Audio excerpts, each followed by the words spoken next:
तो students, physical geography के इस लेक्चर के अंदर आज अपन पृथ्वी की आंतरिक संरचना का विस्तार से अध्ययन करेंगे। पृथ्वी की आंतरिक संरचना के विषय में जो जानकारी जिन स्रोतों से हमें मिलती है उन्हें हम 3 वर्गों में विभाजित करते हैं। पहला है प्राकृतिक स्रोत, जिसमें दबाव, घनत्व और तापमान सम्मिलित हैं। पृथ्वी की उत्पत्ति से संबंधित जो सिद्धांत हैं, जो आने वाले व्याख्यानों में अपन विस्तार से अध्ययन करेंगे, उनके आधार पर पृथ्वी की आंतरिक संरचना का अनुमान लगाया जाता है। तीसरे हैं प्राकृतिक स्रोत, इसमें ज्वालामुखी और भूकंप को हम सम्मिलित करते हैं। पहला है तापमान। जो पृथ्वी का आंतरिक भाग है उसमें जो विभिन्न प्रमाणों से यह सिद्ध होता है कि जो तापमान के बढ़ने की दर जो है वो एक समान नहीं है।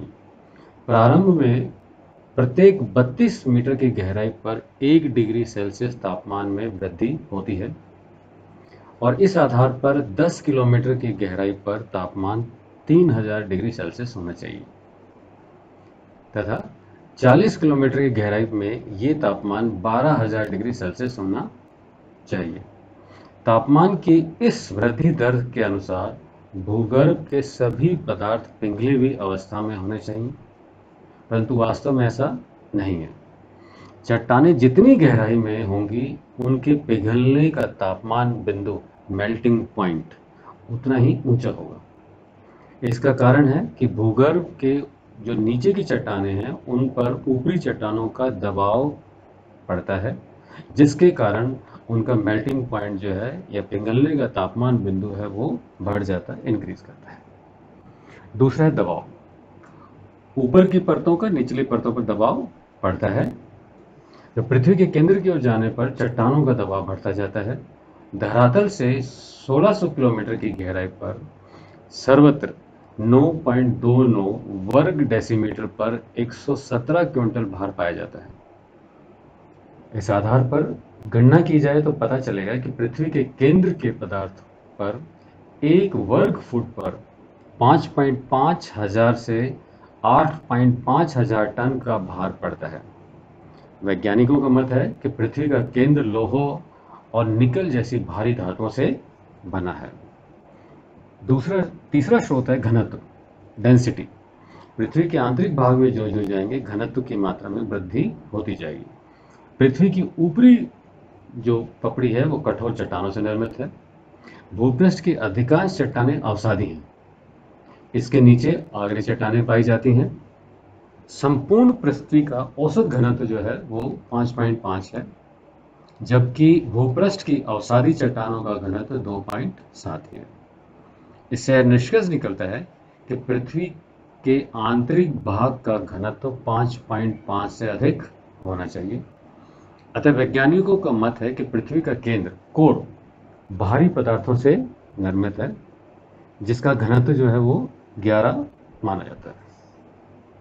जो प्राकृतिक स्रोत है उसमें 2 मुख्य हैं, ज्वालामुखी और भूकंप। ज्वालामुखी क्रिया में तप्त मैग्मा जब बाहर निकलता है तो उससे ये अनुमान लगता है कि आंतरिक भाग जो है वो तरल अवस्था में होना चाहिए और ज्वालामुखी से निकले पदार्थ का जो घनत्व है वो 3 से 3.5 होता है। जो सबसे महत्वपूर्ण जो स्रोत है भूकंप।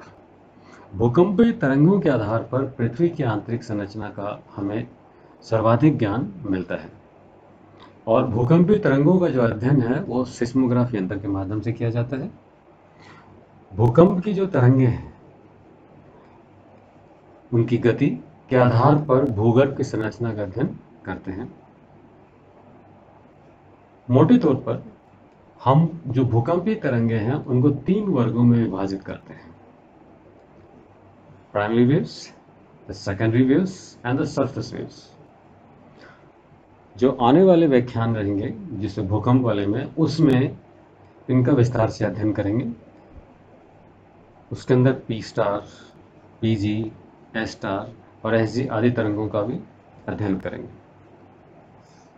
तो पृथ्वी की सबसे जो ऊपरी परत से लेकर बाह्य कोण की जो सीमा है 2900 किलोमीटर तक की तरंगें पी और एस की गति के आधार पर पृथ्वी के आंतरिक भाग को दो वर्गों में विभाजित करते हैं, ऊपरी मेंटल और निचला मेंटल, लोअर मेंटल।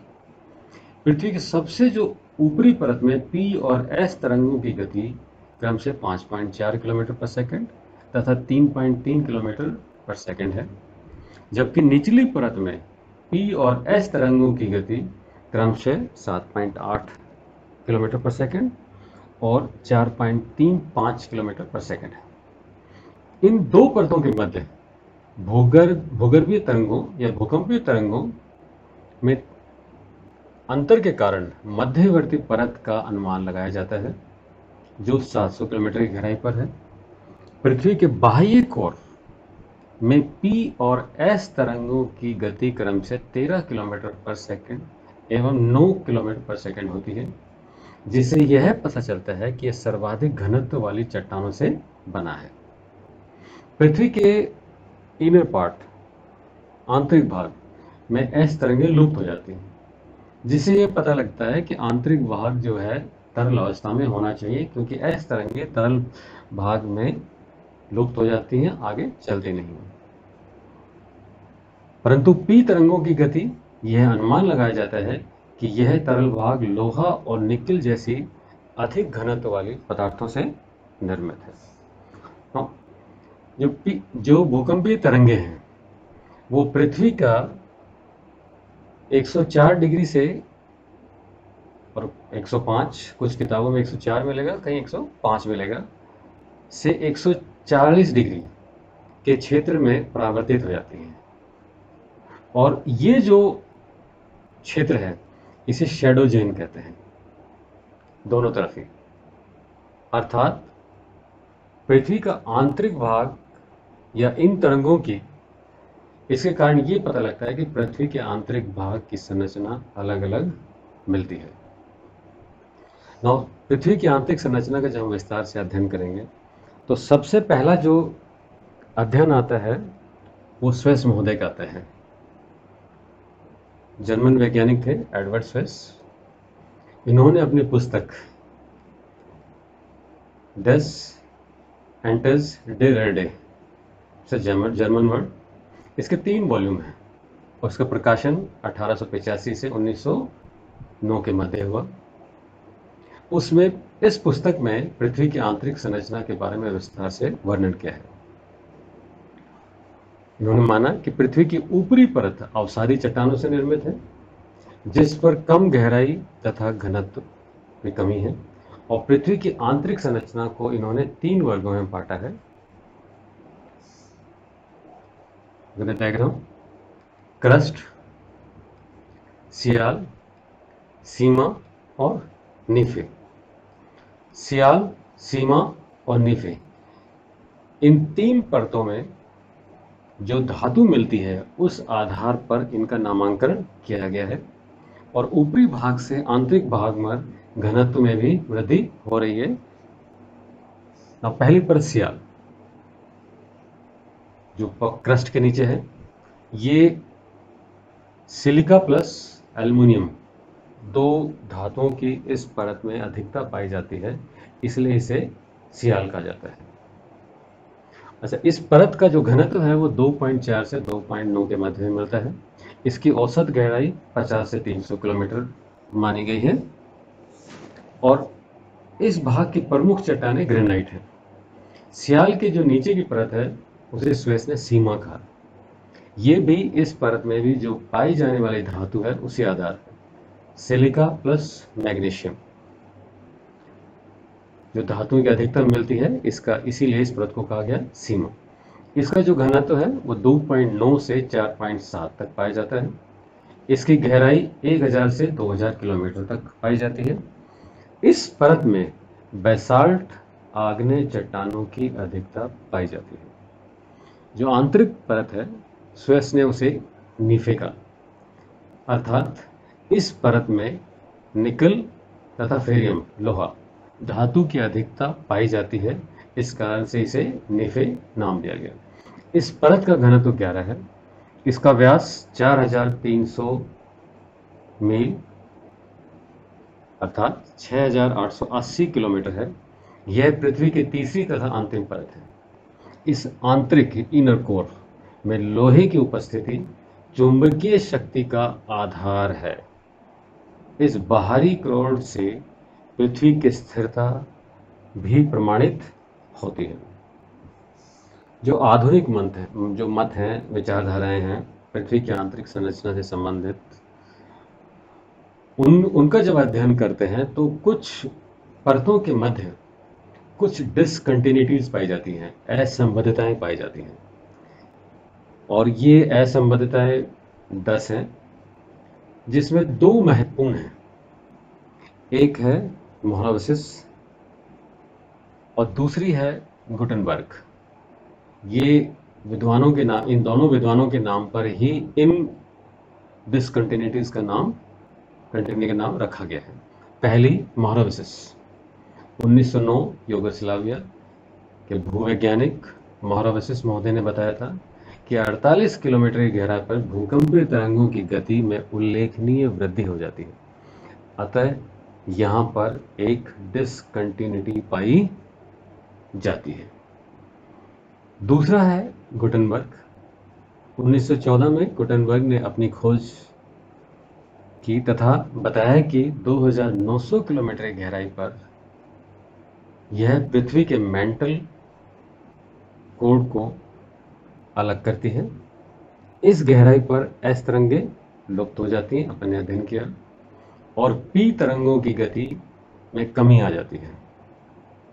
ये जो 2 मुख्य डिसकंटिन्यूटी हैं, असंबद्धताएं हैं, मोहराविसिस या मोहो और गुटनबर्ग, इन दोनों के आधार पर पृथ्वी की आंतरिक संरचना को मुख्यतः 3 परतों में विभाजित करते हैं: क्रस्ट, मेंटल और core. Now student, look at the diagram. पहली डिसकंटिन्यूटी मोहराविसिस, जो क्रस्ट को मेंटल से अलग करती है। दूसरी गुटनबर्ग, जो मेंटल को कोर से अलग करती है। और इस आधार पर क्रस्ट, मेंटल और कोर 3 मुख्य परतें पाई जाती हैं। नाउ इसके अलावा जो डिसकंटिन्यूटी हैं, कोनार्ड, जो क्रस्ट के मध्य में मिलती है, क्रस्ट के 2 भाग करेंगे वहां पर भी एक मिलती है। फिर मोहराविसिस, फिर आती है 700 किलोमीटर के आसपास एक डिसकंटिन्यूटी और आती है, जिसे रैप्टी कहते हैं। 2900 किलोमीटर पर गुटनबर्ग और 5100 किलोमीटर पर लेमैन। मगर जो मुख्य हैं उसमें मोहो और गुटनबर्ग 2 डिसकंटिन्यूटी हैं, जिनके आधार पर पृथ्वी की आंतरिक संरचना का हम अध्ययन करते हैं। इनका अध्ययन अपन ने अभी किया। ऊपर से 5 जो डिसकंटिन्यूटी है उनका कंटिन्यूटी है, उनका अध्ययन किया हमने। तो पहला क्रस्ट, पृथ्वी के धरातल पर जिस पर हम निवास करते हैं 2 विभिन्न प्रकार के भाग पाए जाते हैं: स्थल और सागरीय भाग। और सागरीय और महाद्वीपीय भागों पर इस क्रस्ट जो है या पपड़ी जो है, इसकी मोटाई अलग अलग मिलती है। जो सागरीय भाग है, ओशन वाला भाग है, ओशन क्रस्ट है, क्योंकि वो अधिकांश पृथ्वी पर सागरीय भाग है। और इस सागरीय क्रस्ट की लगभग 5 किलोमीटर मोटी परत क्रस्ट मानी जाती है। यह सागरीय जो क्रस्ट है सभी स्थानों की संरचना की दृष्टि से समान नहीं है, और इस क्रस्ट की मोटाई कहीं पर 8 किलोमीटर भी मिलती है। दूसरा है महाद्वीपीय क्रस्ट, जो महाद्वीपों के नीचे वाला भाग है, इसकी जो क्रस्ट की मोटाई है 25 से 50 किलोमीटर की मोटाई मिलती है। जो औसत जो है वो 35 किलोमीटर के आसपास मानी जाती है। इस क्रस्ट की रचना एक समान नहीं है। इसकी ऊपरी परत अवसादी, आग्नेय और रूपांतरित चट्टानों से निर्मित है। इसके नीचे का भाग भूकंपीय तरंगों से विशेष प्रभावित क्षेत्र है। जो दूसरी परत अपन ने अध्ययन किया अभी, उसका नाम मेंटल है, जो क्रस्ट के नीचे का भाग है। इसमें पृथ्वी का अधिकांश आयतन पाया जाता है। इसका औसत घनत्व 4.5 है। इससे स्पष्ट हो जाता है कि यह भाग ऊपरी चट्टानों से निर्मित है। इस भाग में ऑक्सीजन तथा सिलिका धातुओं की अधिकता, पदार्थ की अधिकता मिलती है। इस भाग में भूकंपीय लहरों की गति 7.9 किलोमीटर प्रति सेकंड के स्थान पर 8.1 किलोमीटर पर सेकंड रह जाती है। अभी मेंटल के अब दो अपन ने टुकड़े किए, the upper mantle and the lower mental. जो अपर मेंटल है, ऊपरी मेंटल है, जो क्रस्ट के निचले भाग से ऊपरी मेंटल के मध्य भूकंपीय लहरों की गति में परिवर्तन हो जाता है। गति मंद पड़ जाती है, अतः क्रस्ट और ऊपरी मेंटल के मध्य में डिसकंटिन्यूटी अपन ने पढ़ा था, पाई जाती है। ऊपरी मेंटल की मोटाई अपन ने कहा था, जो डिसकंटिन्यूटी है उसका नाम है मोहो से 1000 किलोमीटर है। और जो international union geography and geophysics ने इस मोटाई से 200 किलोमीटर माना, प्रारंभ में इसे 400 किलोमीटर मानते थे। जो लोअर मेंटल है, निम्न मेंटल की परत की मोटाई 700 किलोमीटर मानी गई है। अन्य मतानुसार इसकी मोटाई आपने ने कहा था डिस्कंटिन्यूटी से 1000 से 2900 किलोमीटर मानी गई है। इस भाग में तापमान अधिक रहता है। इस भाग में प्रवाहित एस जो तरंगे भूकंपीय तरंगों से पता चलता है कि निश्चित रूप से ठोस भाग है। घनत्व में क्रमशः वृद्धि और भूकंपीय तरंगों की तीव्रता का मुख्य कारण इस भाग में दबाव की अधिकता पाई जाती है। अधिक गहराई पर अधिक दबाव की स्थिति रहती है। यह सिलिकेट खनिजों में लोहों की मात्रा गहराई के साथ बढ़ती जाती है, जिससे इस भाग का घनत्व अधिक हो जाता है। ऊपरी मेंटल और निम्न मेंटल के मध्य अपन ने अभी अध्ययन किया, लगभग 300 किलोमीटर की एक परत जो है, जो मोहो डिस्कंटिन्यूटी पाई जाती है, ट्रांजिशनल जोन पाया जाता है। जो आंतरिक परत है, कोर, पृथ्वी का जो आंतरिक भाग है, इसकी मोटाई 3417 किलोमीटर मानी गई है। इस भाग में सर्वाधिक घनत्व 10 तक है, ये 10 से ऊपर पाया जाता है। इसका आयतन समस्त पृथ्वी के आयतन का केवल 16% है तथा समस्त द्रव्यमान मास का 32% है। इस भाग में पी भूकंपीय तरंगों की गति में वृद्धि हो जाती है। इस आधार पर यह अनुमान लगाया गया कि इस भाग में लोहे, निकल धातु एवं ऐसी भारी चट्टानों की अधिकता है। इसे पुनः हम अध्ययन के लिए विद्वानों ने दो वर्गों में विभाजित किया है, outer core and the inner core. Now the outer core, जो बाह्य कोर का जो विस्तार है पृथ्वी के भीतर धरातल से 2900 किलोमीटर से 5200 किलोमीटर तक माना गया है। इस परत में भूकंपीय लहर प्रविष्ट नहीं हो पाती, अतः यह अनुमान लगाया जाता है कि यह परत जो है तरल अवस्था में होनी चाहिए। जो इनर कोर है, पृथ्वी के ऊपरी धरातल से केंद्र की ओर 5200 किलोमीटर की गहराई से आंतरिक कोर की परत प्रारंभ होती है और 6371 किलोमीटर तक पाई जाती है। इस भाग का घनत्व सर्वाधिक है, 11 से 13.6 तक मिलता है। इस भाग को ठोस किंतु लचीली अवस्था में माना गया है और भूकंपीय लहरों की गति इस भाग में 11.23 किलोमीटर प्रति सेकंड रहती है। यह अनुमान लगाया गया कि पृथ्वी का भीतरी जो भाग है, कोर एरिया अथवा इनर पार्ट की रचना लोहे तथा निकल द्वारा हुई है। अतः अधिकांश वैज्ञानिक इस धारणा के हैं कि पृथ्वी का आंतरिक भाग जो है, कोर, वह धात्विक पदार्थों से बना हुआ है। Thank you.